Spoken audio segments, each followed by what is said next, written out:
അന്നത്തെ മട്ടന്നൂർ മണ്ഡലത്തിലെ ആദ്യത്തെ MLA ആയിരുന്നു സഖാവ് NE ബാലറാം. ഈ മട്ടന്നൂരും പരിസര പ്രദേശത്ത് അദ്ദേഹത്തിന്റെ ജന്മനാടായ തുടിക്കളം, അമ്മയുടെ വീട്, അച്ഛന്റെ വീടായ പിണറായി, അവിടെയായിരുന്നു അദ്ദേഹത്തിന്റെ ബാല്യകാലം.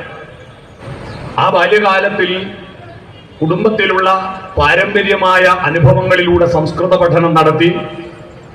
ആ സംസ്കൃത പഠനത്തിൽ സംസ്കൃതത്തിൽ വർത്തമാനം പറയാൻ പഠിച്ചു. വീട്ടിലുള്ള സംസാര ഭാഷ, ബാലറാമിനും അച്ഛനും അച്ചമ്മയും തമ്മിലുള്ള സംസാര ഭാഷ സംസ്കൃതമായി. അങ്ങനെ സംസ്കൃതത്തിലെ പണ്ഡിതനായിട്ട് അദ്ദേഹം കൊൽക്കത്ത ശ്രീരാമകൃഷ്ണാശ്രമത്തിലെ അവിടുത്തെ വേദാന്ത അധ്യാപകനായിട്ട് ജോലി ചെയ്തു.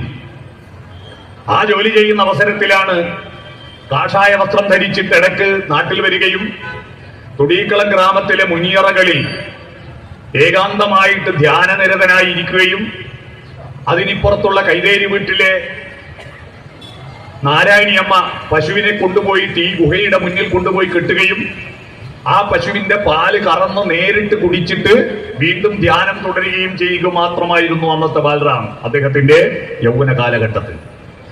അങ്ങനെ ഇരിക്കെയാണ് അദ്ദേഹത്തിന് ഉള്ളൂർ എസ് പരമേശ്വരയ്യരുടെ ഒരു വരി ഓർമ്മ വന്നത്. ആ വരി ഇതായിരുന്നു: തന്നാൽ കരയേറേണ്ടവർ എത്ര പേരോ താഴത്ത് പാഴ്ചേറിൽ അമർന്നിരിക്കെ താനൊറ്റയിൽ ബ്രഹ്മപദം കൊതിക്കും തപോനിധിക്കെന്ത് ചാരിതാർത്ഥ്യം. ഇതായിരുന്നു അദ്ദേഹത്തെ ആകർഷിച്ച ഏറ്റവും പ്രധാനപ്പെട്ട ശ്ലോകം.